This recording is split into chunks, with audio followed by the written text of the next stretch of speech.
Bonjour à toutes et à tous, j'espère que vous allez bien.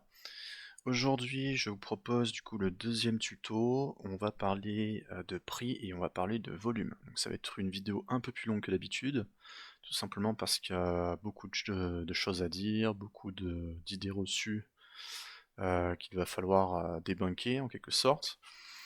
Donc, il va falloir s'accrocher un peu, notamment parce qu'en première partie, on va faire un petit peu de théorie pour vraiment comprendre ce qu'est le volume et quelles sont les problématiques liées à l'utilisation du volume notamment. Ensuite, je vous montrerai avec des outils simples sur TradingView comment on peut voilà, mettre en place, alors pas des stratégies, on va pas voir ça aujourd'hui, mais en tout cas paramétrer les outils et vous verrez c'est assez visuel pour tout simplement nous permettre de prendre des positions sur le marché, de timer le marché, de comprendre en fait l'évolution du prix. Et je pense que je ferai une deuxième vidéo sur le même sujet pour vous donner peut-être plus d'indicateurs et en tout cas on va dire repréciser un petit peu l'utilisation de ces indicateurs. Donc voilà, on est parti. Donc le volume et le prix. Donc ce qu'il faut donc comprendre, c'est que c'est deux choses différentes évidemment.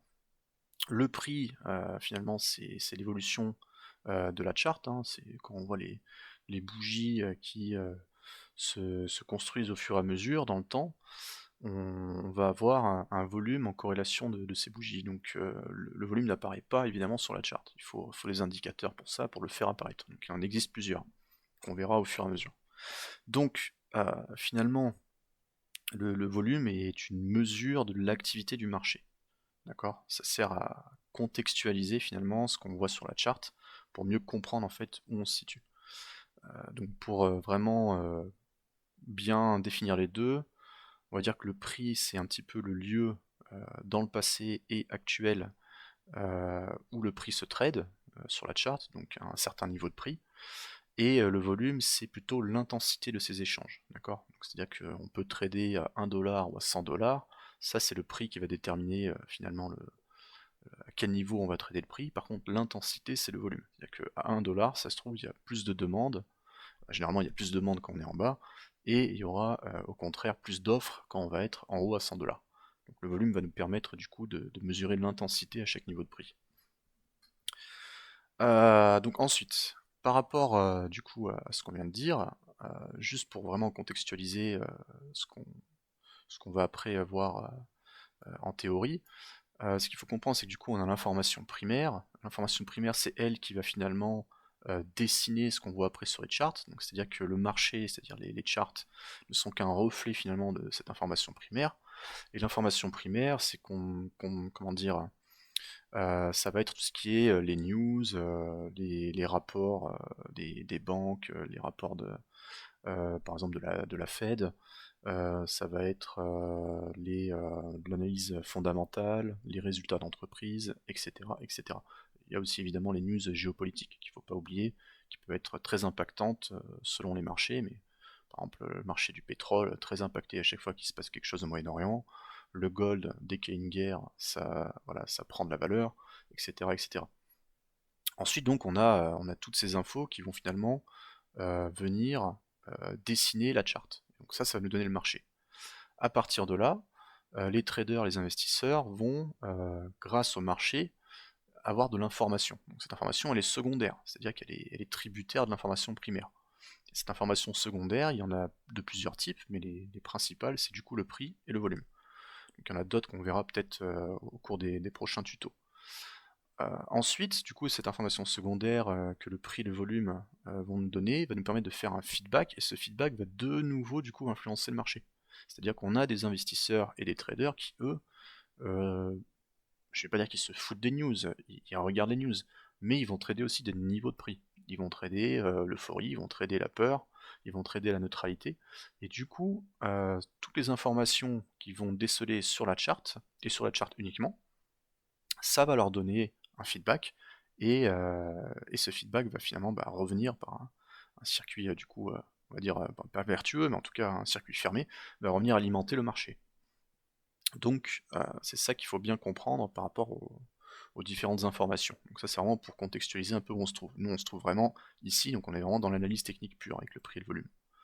Donc à partir de là, qu'est-ce qu'on peut dire? Donc déjà la première chose, c'est de comprendre que il y a voilà, des différentes problématiques liées à l'utilisation du volume. Et voilà, ces premières problématiques, il y a la première qui est l'utilisation du dark volume, en fait c'est du volume caché qui n'apparaît pas sur la charte. Et la deuxième problématique, ça va être de mesurer la totalité du volume sur un marché. Je prends un exemple tout bête, hein, mais par exemple le Bitcoin c'est un marché très décentralisé, dans le sens où on peut trader le Bitcoin sur plein de plateformes différentes, mais toutes ces plateformes ont une charte. Et donc toutes ces plateformes ont leur propre data au niveau volume, au niveau échange, et c'est difficile du coup d'avoir comment dire, des données, alors c'est pas qu'elles sont pas fiables, mais c'est qu'elles sont incomplètes du coup. C'est-à-dire qu'il faudrait prendre en compte les données de toutes les plateformes pour avoir finalement euh, un volume qui soit totalement fiable et qui reflète réellement l'ensemble des acteurs du marché, l'ensemble des échanges sur le marché. Donc voilà, ça c'est vraiment les deux problèmes principaux, on va dire, liés à l'utilisation du volume. Donc il y a plusieurs, voilà, on va déterminer justement comment enfin, quelle est l'importance de ces différents problèmes et comment on peut finalement réussir à passer outre. Du coup, donc ce qu'il faut comprendre aussi, c'est que les instits, hein, qui représentent finalement 80%, on va dire, du volume total, ça dépend un petit peu, ça varie selon les actifs et selon les marchés, mais globalement c'est ça. Les instits se font la guerre entre elles. Voilà, elles veulent finalement réussir à gagner et faire perdre les autres instits, hein, je vous apprends rien. On a bien vu la faillite de Lehman Brothers, que c'était finalement Goldman Sachs et d'autres banques qui étaient derrière pour les faire couler. Donc c'est pas un problème pour elles de se faire la guerre, et du coup, par effet domino, ben, ce qu'elles veulent, c'est aussi masquer leurs intentions. Et du coup, ça se retrouve et ça se retranscrit aussi dans le volume. C'est-à-dire que par exemple, elles veulent masquer leurs ordres. Elles ont beaucoup d'ordres acheteurs ou vendeurs à poser voilà, sur un marché. Elles vont le faire petit à petit, parce que si elles le faisaient d'un coup, d'abord elles feraient exploser le prix, et puis surtout elles révéleraient leur intention à d'autres acteurs qui du coup eux bah, prendraient cette info comme voilà, bah, il y a une entreprise qui sait quelque chose de plus que nous, donc on va essayer d'acheter aussi, voire de vendre aussi, enfin on va se mettre dans la roue du carrosse quoi. Et du coup c'est ça qui peut poser problème pour ces entreprises, donc c'est pour ça qu'elles essaient d'être le plus discrètes possible. Donc les deux solutions qu'elles ont pour du coup garder leur edge, garder leur avantage, ça peut être par exemple une info qu'elles ont et dont elles veulent profiter, ça va être l'utilisation d'abord dans le lead pool. Donc le lead pool en fait c'est tout ce qui va être lié au marché public. Donc on a notamment le New York Stock Exchange, le Nasdaq, le CME. Et donc ce volume public, le retail comme les entreprises y ont accès. C'est des, comment dire, des datas qui sont, on va dire, relativement centralisées, des fois décentralisées, mais en tout cas, elles sont accessibles. D'accord? Et donc, qu'est-ce qu'elles vont faire pour finalement réussir à, comment dire, tout simplement bah, à scaler un petit peu leur entrée? Eh ben, ça va être de rentrer avec des petits ordres sur, voilà, soit par exemple ça va être à des heures très précises, tous les jours à la même heure, ou alors ça va être par exemple sur des niveaux de prix, elles vont rentrer plusieurs ordres d'affilée. Il y a aussi par exemple ce qu'on appelle les ordres iceberg, donc c'est toujours les mêmes ordres qui sont placés à un endroit, et dès que tous les ordres sont filled, c'est-à-dire qu'un acheteur ou un vendeur a réussi à prendre ces ordres, et ben il y en a d'autres qui vont réapparaître, et vu que c'est des petits ordres, mais qu'il y en a beaucoup, ça passe plus ou moins inaperçu. Donc ça c'est une des manières de faire des entreprises pour permettre justement sur ces marchés-là d'accumuler des grosses positions sans éveiller trop les soupçons en quelque sorte. Donc ça c'est la première chose. Ensuite, du coup, on a tout ce qui est dark pools. Donc les dark pools, c'est en fait des marchés qui sont beaucoup plus, comment dire, obscurs dans le sens où le grand public n'a pas accès aux data. Donc c'est des marchés finalement privés. Donc les plus célèbres, c'est Liquidnet et aussi Sigma X, du coup, que je dis pas de bêtises, je crois que c'est Goldman Sachs. Et donc c'est des marchés en fait sur lesquels les instituts vont se fournir, et ces marchés-là, malheureusement, n'apparaissent pas dans les datas grand public. Donc, ce qu'il faut savoir, c'est que les entreprises ne peuvent pas passer que par ces marchés.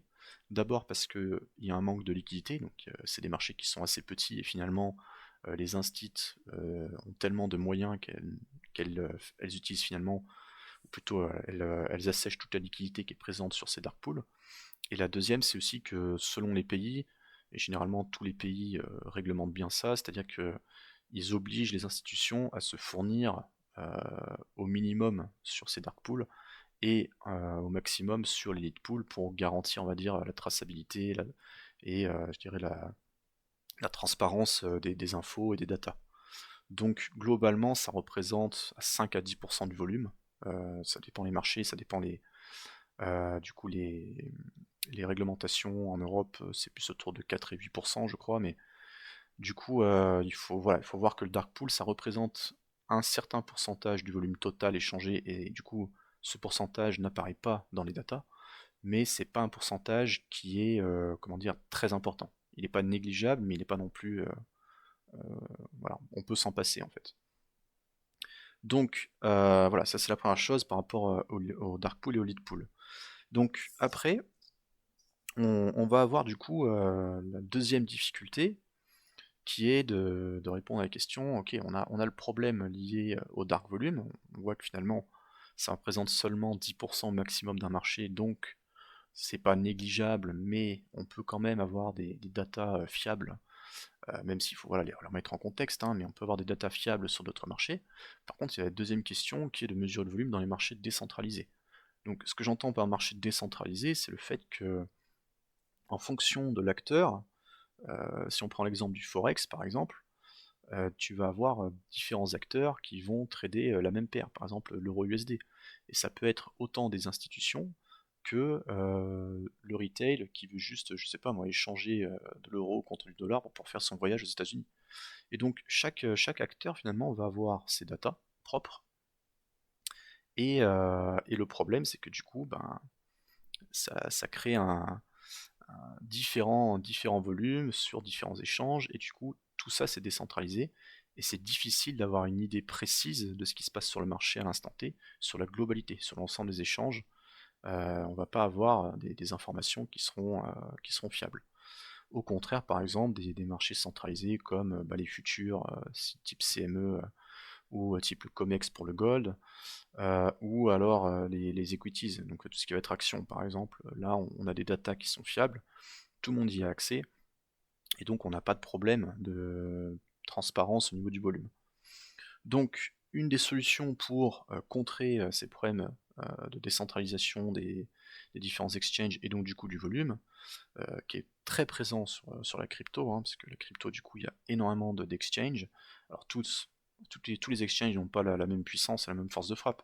C'est évident que les volumes sur Binance et Bybit sont bien supérieurs, mais il n'empêche qu'il faut prendre en considération le fait que voilà, il y a énormément d'exchanges, donc énormément de data.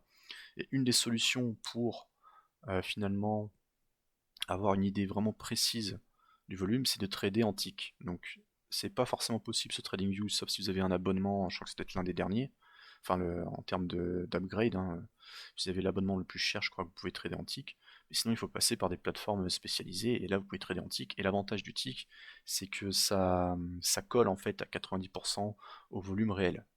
Donc je vais pas expliquer pourquoi dans cette vidéo parce que ce serait trop long, mais il faut savoir que c'est le cas. C'est-à-dire que trader en tick permet finalement de contourner ce problème lié au volume quand on trade sur des plages de temps classiques comme nous on fait sur TradingView, c'est-à-dire sur du M1, du 1 minute à du monthly, quoi. Donc voilà. Donc en bref, il faut retenir que la crypto c'est quand même le Far West, hein, qu'il y a énormément voilà, de data différentes. Il y a le volume en spot et le volume en perp, donc en futur. Et généralement, ce qui est bien, c'est de coupler les deux, tout simplement parce que le volume en perp, généralement, est plus fiable que celui en spot. Donc, tout simplement parce que là, on est sur un marché plus centralisé quand on bosse sur le futur, notamment sur Bitcoin, sur les grosses caps.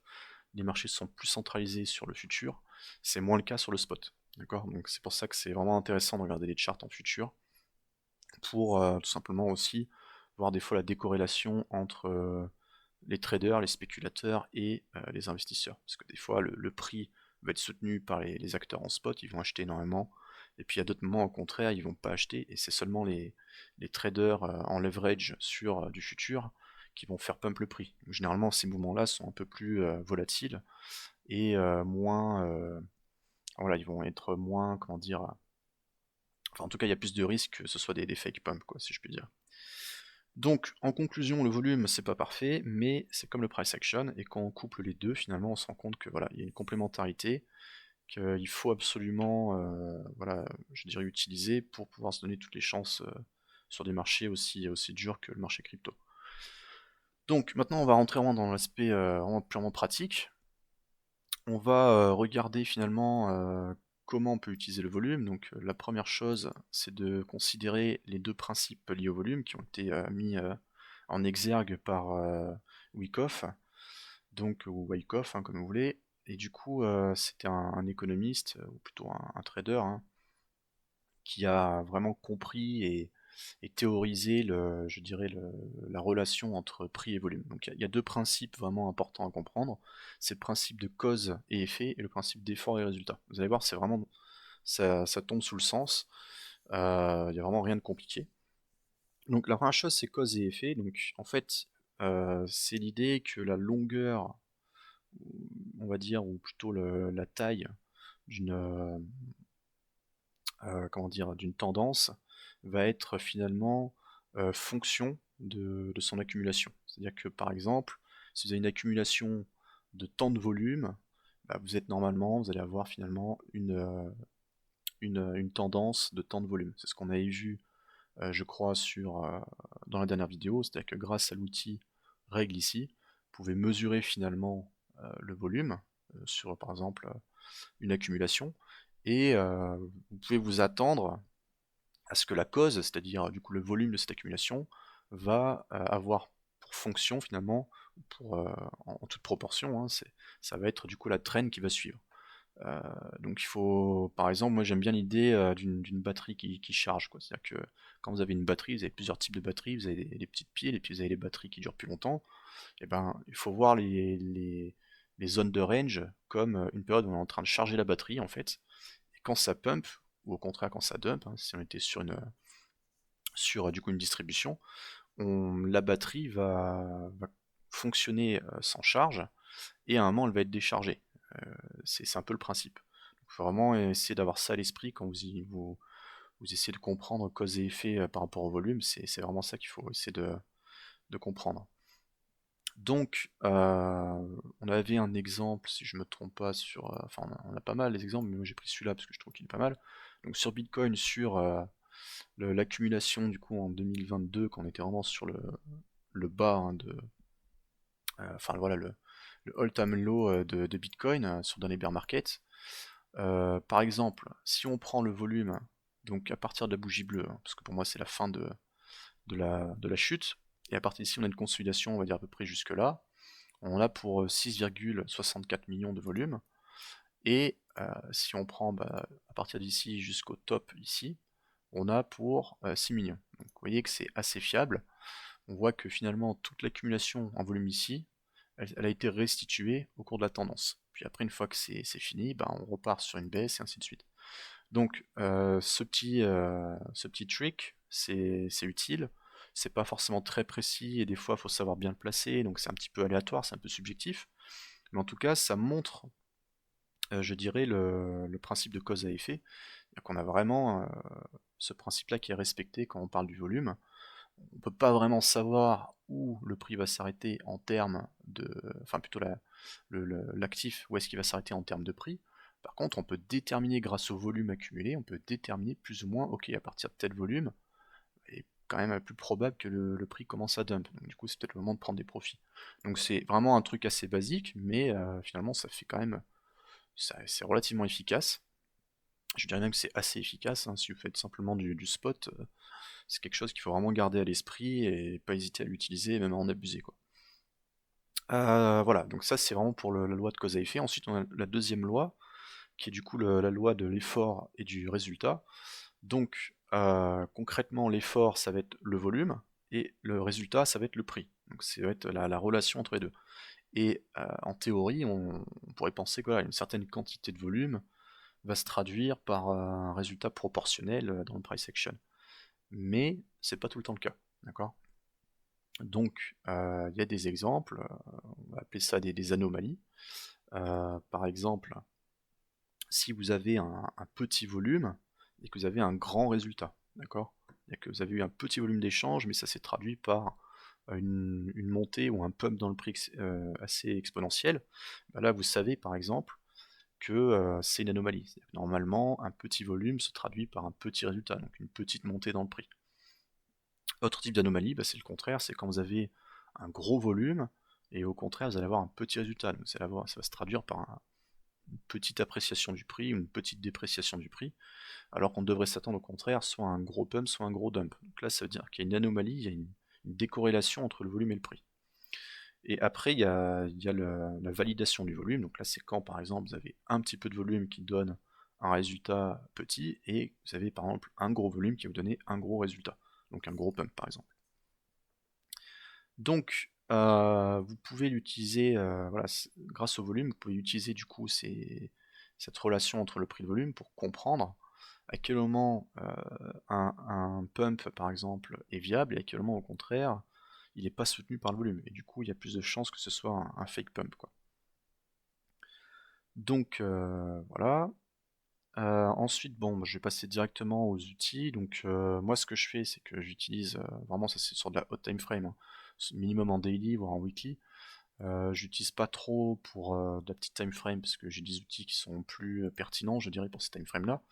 Mais ce que vous pouvez faire pour de la grosse time frame en daily, c'est tout simplement mettre les bandes de Bollinger sur votre volume.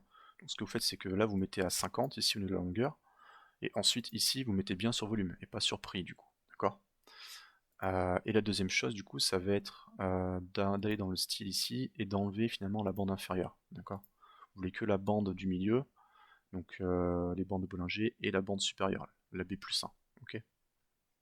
Et donc là, à partir de là, quand vous avez voilà, une énorme bougie comme celle-ci qui est au-dessus de la bande plus 1, donc la bande bleue ici, ça veut dire que du coup le volume est vraiment important. Et quand au contraire vous avez un volume qui est sous la bande de Bollinger, là vous avez un volume qui est faible. D'accord? Entre les deux, on va dire que c'est un volume plutôt moyen, quoi. Donc ça c'est la première chose pour voilà, déterminer le volume. Et du coup on peut voir des corrélations ou des décorrélations au contraire. C'est-à-dire que là par exemple on voit qu'il y a eu énormément de ventes. Ici le prix a baissé, mais par rapport au volume total, finalement il y a une petite décorrélation quand même. D'accord? Alors pour vraiment le préciser, après ce qu'on fait, c'est qu'on peut utiliser l'ATR. Donc l'ATR c'est un indicateur normalement, vous pouvez trouver pareil sur TradingView, je pense que tout le monde peut y avoir accès.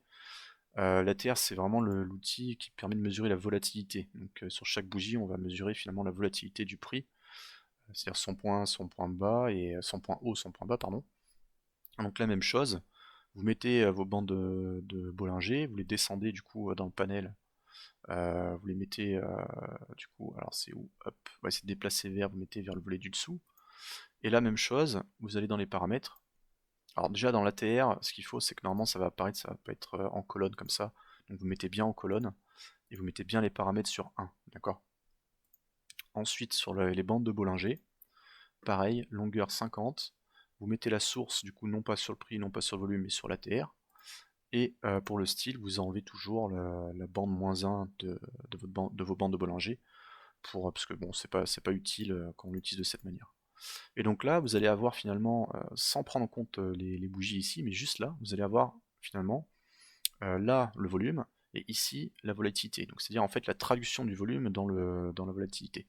Et donc concrètement, et c'est là où c'est vraiment intéressant de l'utiliser, c'est que ça va vous donner vos anomalies et vos comment dire euh, vos validations de volume. Ça va vous les donner de manière vraiment intuitive et très visuelle, quoi. Donc par exemple, si vous avez un volume très bas avec des bandes sur votre ATR de volatilité très basse, et ben, vous savez que du coup c'est validé. C'est-à-dire que généralement, ça va se passer soit dans des ranges où finalement on est toujours voilà, un petit peu au repos et on est dans une tendance qui est très, très faible, d'accord? Ou alors ça va arriver sur des fins de trend, d'accord? Par exemple, si on prend ici, on a quand même quelques exemples là, on arrive ici en fin de trend, on a des volumes qui sont assez bas, ici par exemple, d'accord? Et on a la Terre qui est bas aussi. Donc là, on est sur voilà, un signe, on va dire, de renversement de tendance, on arrive sur une fin de tendance, d'accord? Donc ça, c'est le premier type de validation du volume qu'on peut utiliser. Donc il y en a d'autres, hein. Il y a évidemment du coup la deuxième qui va être le contraire, c'est-à-dire vous allez avoir un volume très bas, vous allez avoir un range qui va être très haut. Donc là par contre ça va être un signe plutôt de renversement de tendance, dans le sens où du coup il n'y a pas assez de volume par rapport à la traduction dans la volatilité et dans le prix. D'accord? Donc ça veut dire qu'en fait le volume ne supporte pas le prix, et donc cette décorrélation, pardon, normalement elle annonce un renversement de tendance. Après vous avez le cas par exemple d'un volume très haut et d'un range du coup de la Terre qui va être très haut aussi. Donc ça pareil c'est un signe de validation, de continuation de tendance ou de validation. Donc par exemple ici c'est assez net, on a des grosses bougies de volume, on a des grosses bougies de range, donc ça annonce une continuation de tendance à chaque fois. D'accord?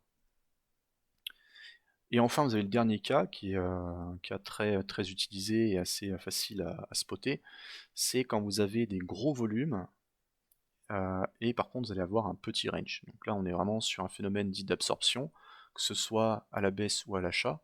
Ça veut dire que finalement il y a un énorme volume acheteur, alors vendeur aussi du coup, hein, parce que le volume c'est la corrélation, c'est la relation acheteur-vendeur, donc énormément d'échanges, mais par contre ça se traduit pas dans le résultat. Donc ça veut dire que quelque part les tentatives des acheteurs sont neutralisées par les vendeurs, ou le contraire.